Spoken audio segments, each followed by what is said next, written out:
Jefferies को report आई है EMS space को लेकर। आपको याद होगा, हालांकि इस पूरे स्पेस में थोड़ी दिक्कत आई, फिलहाल में स्टॉक्स गिरे हैं क्योंकि डोनाल्ड ट्रंप ने कहा कि फॉरेन इलेक्ट्रॉनिक डिवाइसेस पे वो टैरिफ लगा देंगे।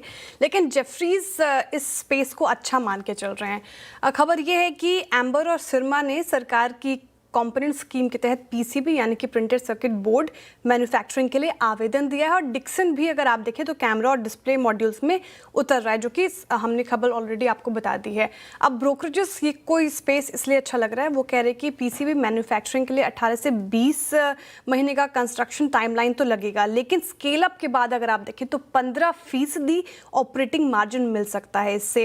एम्बर की इलेक्ट्रॉनिक डिवीजन का शेयर फाइनेंशियल ईयर 28 तक बढ़कर 30% हो जाएगा, जो कि फाइनेंशियल ईयर 25 में अगर आंकड़े रखूं सामने तो वो 22% ही है। तो यहां पर इजाफा देखने को मिलेगा, इसलिए एम्बर आपको रडार पे रखना चाहिए। सिरमा के लिए अभी थोड़ा पीसीबी बिल्कुल नया है, इसलिए थोड़ा वक्त लगेगा, लेकिन फाइनेंशियल ईयर 29 तक ये मान के चल रहे हैं जेफरीज की सेल्स में 5% करीब कंट्रीब्यूशन आ सकता है।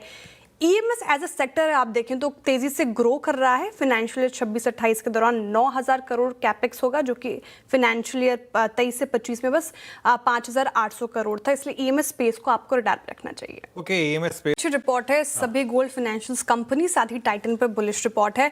ब्रोकरेजेस अच्छा मान के चल रहे हैं। सीएलएसए ने गोल्ड फाइनेंशियल्स कंपनी जैसे कि मुथूट और मनप्पुरम को आउट परफॉर्म की कॉल दी है। खरीदारी की राय दोनों ही पर्टिकुलर काउंटर्स पे टारगेट अच्छा खासा बढ़ा दिया है। मुथूट फाइनेंस को तो 3,600 रुपये प्रति शेयर का टारगेट प्राइस रख दिया, यानी कि करीब 16% का अपसाइड पोटेंशियल मुथूट में, और मनप्पुरम में भी करीब 10% का अपसाइड पोटेंशियल देख रहे हैं। वो कहानी ये है कि गोल्ड प्राइसेस देखें Q1 में 20% बढ़े हैं, जो कि कई सालों में सबसे बड़ा क्वार्टरली जंप है।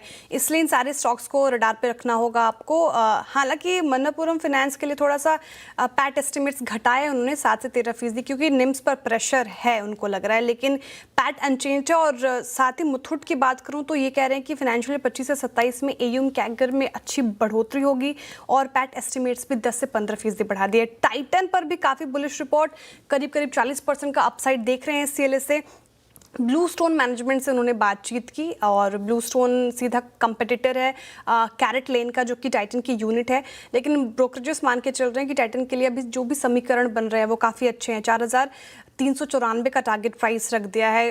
काफ़ी अग्रेसिवली ब्लू स्टोन भी अपने स्टोर एक्सपेंशन कर रही है, कैरेट लेन भी कर रही है, लेकिन अगर बात करें एबिट मार्जिन कंपैरिजन करें तो इसमें टाइटन बाजी मार रही है, इसलिए फिलहाल टाइटन को आपको रखना चाहिए रडार पर।